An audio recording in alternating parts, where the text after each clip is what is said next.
사무실의 긴장된 공기 속에서 미지는 숨을 고르고 있었습니다. 언니, 미래가 도망치듯 회사를 뛰쳐나온 이유가 바로 이 압박 때문이라는 것을 그녀는 누구보다 잘 알고 있었습니다.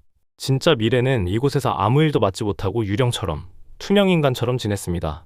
언니는 미지에게도 아무것도 하지 말고 그저 유령처럼 지내라고 신신당부했었습니다. 하지만 미지는 의도치 않게 거대한 함정에 빠져들었습니다. 매우 교활한 국장은 로사 할머니의 부지 매입 프로젝트를 일부러 유미래에게 떠넘겼습니다. 그것은 미지를 공경에 빠뜨려 인사고과에 치명타를 입히고 궁지로 몰아넣기 위한 교묘한 계략이었습니다. 국장은 미지가 이 난항 프로젝트를 맡게 되면 실패할 것이고 그 실패의 책임을 물어 그녀를 처리할 수 있다고 판단했던 것입니다. 그러나 미지는 언니의 지시를 어기고 프로젝트를 떠안았습니다. 그 결과 그녀를 향한 국장과 팀장의 압박이 시작되었습니다. 그들은 미지가 감히 나서서 일을 벌였을 뿐 아니라 성과까지 낸 것에 대한 불쾌함을 숨기지 않았습니다. 유미래 씨, 대체 무슨 생각으로 일을 이 지경으로 만들었어? 팀장의 목소리는 차갑게 가라앉았습니다. 시키는 대로 아무것도 하지 않고 조용히 있었으면 문제 될 일도 없었잖아. 국장의 질책은 비수처럼 날아왔습니다. 미지는 쌓여가는 서류 더미 앞에서 한숨을 쉬었습니다. 그녀의 얼굴에는 피로와 함께 지친 기색이 역력했습니다. 그날 저녁, 미지는 퇴근 후 허름한 이자카야를 다시 찾았습니다. 홀로 앉아 술을 들이켰습니다. 낮의 수모와 끝없이 이어지는 압박감에 그녀의 마음은 지쳐 있었습니다. 미지는 잔을 채울수록 점점 더 깊은 상념에 잠겼습니다. 그녀는 자신이 겪는 이 도시의 냉혹함, 익숙지 않은 직장 생활의 무게, 그리고 홀로 싸워야 하는 외로움에 대해 깊이 고민했습니다. 바로 그때 술집 문이 열리고 계약직 직원 태희가 들어섰습니다. 그는 우연히 미지의 뒷모습을 발견하고는 망설임 없이 그녀에게 다가갔습니다. 미지는 고개를 들었고 두 사람의 시선이 마주쳤습니다. 혼자 계시네요, 유미래 씨. 태희의 목소리는 조용했습니다. 미지는 당황했지만 이내 자리를 권했습니다. 태희는 말없이 그녀의 앞에 앉았습니다. 미지는 술 기운 때문인지 혹은 그의 낯선 친근함 때문인지 자신도 모르게 현재의 고통과 속마음을 이야기하기 시작했습니다. 여기서는 아무리 노력해도 안 되는 일이 많네요. 최선을 다해도. 결국 이렇게 혼자 남겨지고요. 원래 유미래 씨는 이렇게까지 힘들게 일하지 않았을 텐데 제가 뭘 잘못하고 있는 걸까요? 미지는 자신이 처한 난감한 상황과 유미래로서의 부담감을 태희에게 털어놓았습니다. 태희는 그녀의 이야기를 묵묵히 들어주었습니다. 그의 눈빛은 그녀를 판단하기보다 깊이 이해하려는 듯 보였습니다.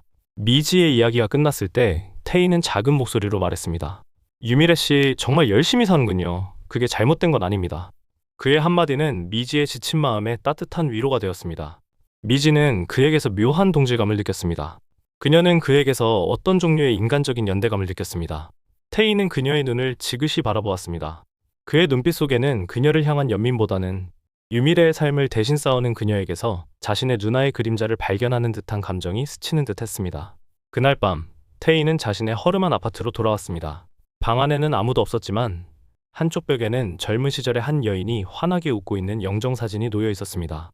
태희는 그 사진을 물끄러미 바라보며 누군가에게 말하듯 독백했습니다. 누나, 유미래 씨를 계속 도와줘야 할 것 같아. 그의 목소리는 나직했지만 그 속에 담긴 결심은 단호했습니다. 누나가 시작했지만 끝내지 못한 싸움. 이제 저 사람이 대신 싸우고 있어. 태희의 눈빛에는 깊은 슬픔과 함께 강한 의지가 담겨 있었습니다. 그의 눈은 영정 사진 속 누나에게 향해 있었고 그녀의 부재를 애써 담담히 받아들이는 듯 했습니다. 유미래의 고통과 그녀의 진정성이 태희의 마음을 움직인 것입니다. 그는 이제 자신이 왜 유미래를 도와야 하는지 분명히 알게 되었습니다. 그것은 죽은 누나의 억울함을 갚기 위함이자 유미래가 겪는 불의에 대한 순수한 공명이었습니다. 다음 날부터 태희의 도움이 더욱 노골적이고 적극적으로 이어졌습니다. 미지가 필요한 자료는 늘 그녀의 책상에 미리 놓여 있었고 복잡한 내부 시스템 문제도 알 수 없는 방식으로 해결되었습니다. 미지의 사소한 실수는 누군가에 의해 감쪽같이 수정되어 있었습니다. 미지는 태희의 노골적인 도움을 의식하기 시작했습니다.